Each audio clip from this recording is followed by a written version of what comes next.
Hello again. This is your wonderful, friendly, disembodied voice. Today is going to be on the Constitution, specifically Article 6 of the Constitution. This is important. Now keep in mind, when this was written, there were many tribes with a lot of land on this continent. So as a result, there were a lot of treaties. And due to the nature of the country at the time, this seemed like a good idea. But, as with anything, there are unintended consequences. In walks in the United Nations.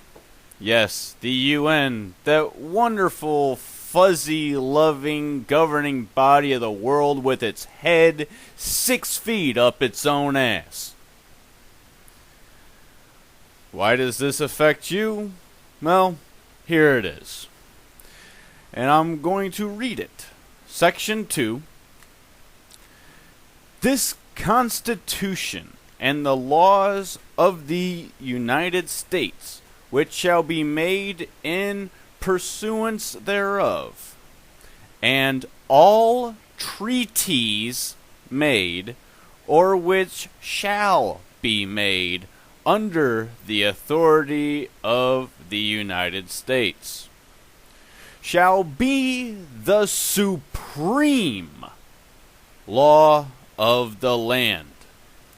And the judges in every state shall be bound thereby. Anything in the Constitution or laws of any state, to the contrary, notwithstanding.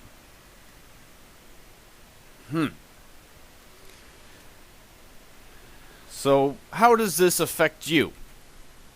Well, any of those wonderful, politically correct, essentially political show-me treaties that try to give people that nice, warm, fuzzy feeling of trying to help, you are now obligated to live by and govern your life in accordance to said treaty. So this means you, in your own home, are now governed by the UN and any treaty that is ratified. Does this sound good to you? Right now, the UN is considering a treaty to go and ban all privately owned firearms. Yummy. Then we of course have the Council on the Rights of the Child. Within it, amongst some of the other humorous stuff that we all just want to kick the UN in the teeth for, you are now essentially required to ask permission from your child as to whether or not you can go out to eat or not. And then the location must also be approved by the child.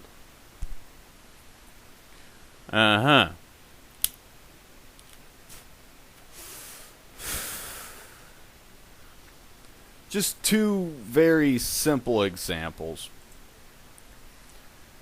Now, no other nation on this planet has a clause in its constitution like this. It is unique, along with many other parts of our constitution, considering it's only a few pages long.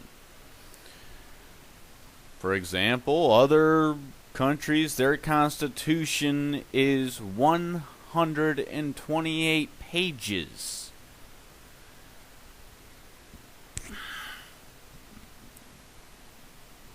not only is it just kind of weird that our tax code is over 100,000 pages of regulations, yet our governing document is 6. No one finds that kind of weird? But I digress. What this means is any politically expedient treaty to go forth in the UN, we are bound by, including all these wonderful pro-female, all men are scum show treaties to try and garner support for the war on women, which they're not actually doing anything for in countries where it's needed. Kind of funny how it only emulates and affects those in the Western world. And not even all countries in the Western world. Interesting. But this article within the Constitution is damaging. Not just on our constitutionally protected rights. Keep this in mind, the Constitution does not grant you rights. It essentially says what the government cannot do to you specifically. When it was written, there were a lot of inalienable natural rights that all humans are born with that have just gone to the wayside because people have decided if it's not in the Constitution, it's not your right.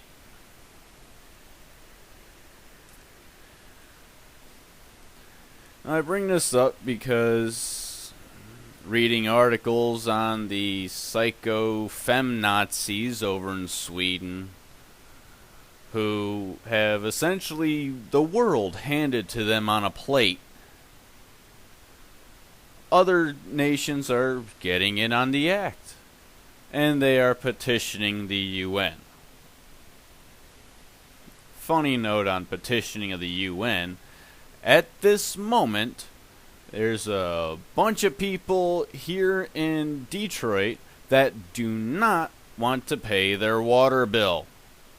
So they are petitioning the UN to put a hold on municipal capabilities, like shutting it off for not paying.